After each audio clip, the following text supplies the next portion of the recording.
Okay, ayan guys. First time kong bumili online. So, ganito sila nakapack. Through LBC. Sa Royal Garden. Sa Bulacan. So, ayan. So, okay naman yung mga halaman. So, first time kong bumili online na G-Shift. Ayan. So, talagang kapag sa online ay talagang risky, pero ayan, so far ayan naman, buhay naman sila. So makaka-recover itong mga to. So ito lahat sila. So ayan, so ito yung mga nabili ko online. So ito si Subarna.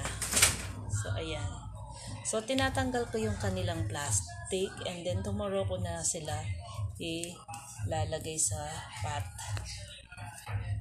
So, ayan. So, ito na yung mga natanggalan ko. Si Diamond Orange. Ayan.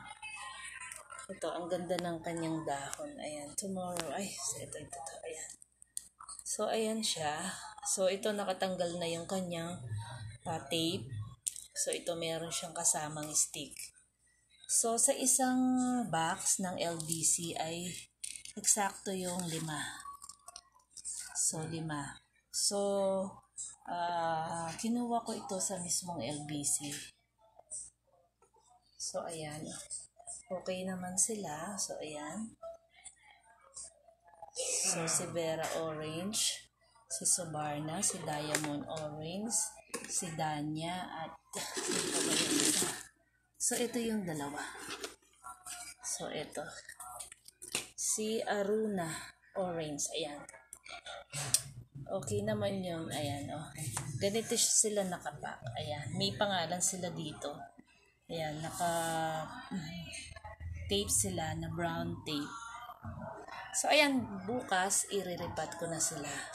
So, bukas pakita ko na lang sila uli. Alisin ko lang yung tape nila. Tapos, bukas iriripat ko. So, thank you. Hi guys. Welcome back sa aking channel at welcome dito sa garden. So, ayan. Tignan natin yung mga bugis natin na mga mother plant na aking mga inaalagaan. Tapos papakita ko din yung nabili ko online nung mga nakaraang araw. So tingnan natin kung anong itsura na nila ngayon. So ito yung mga bugis natin ngayon. Ayan, ang gaganda. Tingnan nyo to. Super ganda.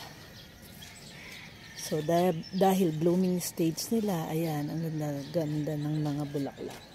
So ito yung mga nabili ko online sa Royal Garden of Bougainvillea. So, ayan. So, ito si Hongko Orange. Baka pangalan nito. Ayan.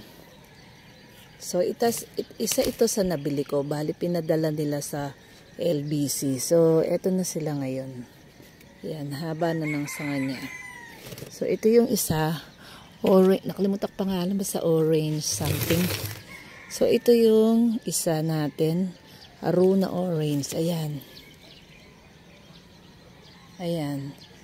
Basta pag nakabili kayo online, syempre ipapack nila yan. Sa LBC, nakabox sila.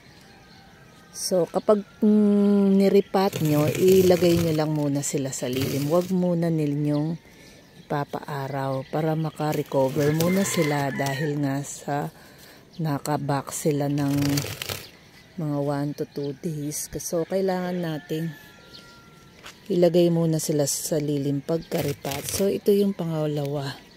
Vera Orange. Ayan na siya ngayon. Ayan, haba ng sanga. So, 5 yung nabili ko. Kasi sa isang LBC box na maliit, 5 yung kakasya. So, next natin, ayan, si Subarna. Ayan, ang ganda na. So, mamaya, pakikita ko nung araw na binili ko, yung dumating sila na inalis ko sa kanilang box pala, sa kanilang box. Hanggang mga sumunod na araw. So, tapos ito na yung kinalabasan nila, si Danya White. So, ayan guys. Ayan yung limang variety na nabili ko sa Royal Garden. na pinadala ito sa LBC, nakabox sila. Pero ayan ngayon sila. So yun yung advice ko, na pag na dumating sa inyo, alisin nyo kaagad sa box. Tapos iripat nyo. After that, huwag nyo muna silang paarawan.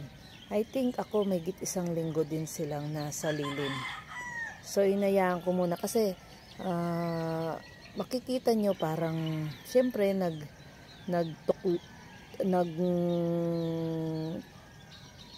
tuklat o ano bang tawag doon, tumupi yung kanilang dahon.